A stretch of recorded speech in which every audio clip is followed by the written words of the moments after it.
Bonjour, bonsoir à tous. Ça fait beaucoup trop longtemps que je n'ai pas sorti de vidéo. Une par an, c'est vraiment pas assez. Mais ne vous inquiétez pas, je vais essayer de me rattraper en sortant un maximum de vidéos cette année. Assez il est temps, commençons cette bonne résolution par une vidéo sur nos yeux, en particulier sur notre iris.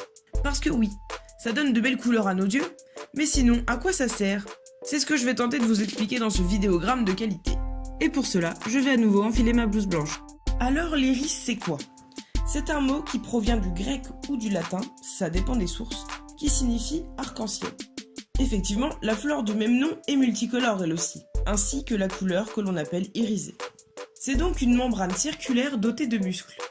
La face externe est opaque et colorée par de la mélanine. C'est le même pigment qui colore aussi la peau et les cheveux.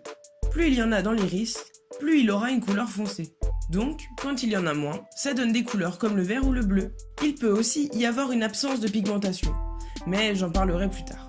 Bon, tout cela ne nous dit pas pourquoi nous avons cette membrane dans l'œil. En fait, c'est un régulateur. Elle sert à gérer la quantité de lumière qui atteindra la rétine. Quand il y a beaucoup de lumière, l'iris se contracte un maximum pour éviter d'être ébloui. C'est un mouvement réflexe fait par le muscle sphincter qui diminue la taille de la pupille qui est en fait un trou jusqu'à la rétine. C'est un mouvement appelé myosis.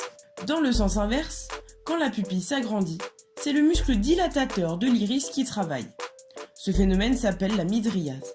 Elle apparaît quand la densité de lumière est faible et qu'il faut plus d'ouverture à la rétine pour capter la luminosité. En fait, ça fonctionne carrément comme une focale d'appareil photo. Pour éviter d'avoir une photo cramée, on ouvre très peu la focale, et pour les photos de nuit, on l'élargit. Et saviez-vous qu'il existe des pathologies de l'iris? Eh bien oui, et j'en ai relevé deux importantes qui sont l'anéridie et l'albinisme oculaire. L'anéridie est une absence totale ou partielle d'iris. C'est une malformation génétique qui apparaît à la naissance ou durant la petite enfance. C'est une maladie rare qui touche une naissance sur 40 000 par an. Le problème avec cette malformation, c'est qu'elle empêche la régulation de la lumière dans l'œil et peut donc provoquer des glaucomes et des cataractes. Le seul moyen d'y remédier est de porter des lentilles ou de se faire greffer un autre iris. La deuxième pathologie dont je vais vous parler est l'albinisme oculaire. Car oui, on peut être atteint d'albinisme seulement au niveau des yeux. C'est une anomalie héréditaire qui provoque cette fois-ci une absence totale ou partielle de mélanine. L'iris est grise et la rétine paraît rougeâtre à cause de la transparence de l'iris qui laisse apparaître les petits vaisseaux sanguins de l'œil. Ça provoque un mouvement saccadé des yeux, une photophobie, c'est-à-dire une intolérance des yeux à la lumière, des douleurs, et comme pour l'anéridie, une diminution de l'acuité visuelle avec de la myopie, de l'hypermétropie ou encore de l'astigmatisme. Maintenant, je vais vous partager quelques petites anecdotes qui existent autour de l'iris. D'abord, vous connaissez l'hétérochromie? C'est ce qu'on appelle aussi les yeux vairons. Ils sont dus à une anomalie héréditaire bénigne qui donne une couleur différente aux deux iris ou à un même iris. Ça peut être aussi dû à des maladies, mais c'est beaucoup plus rare. L'hétérochromie existe aussi bien chez les humains que chez les animaux. Ceci étant dit, je vais vous parler de David Bowie. Il semble avoir les yeux vairons, n'est-ce pas? Eh bien non, il a bien les deux yeux bleus.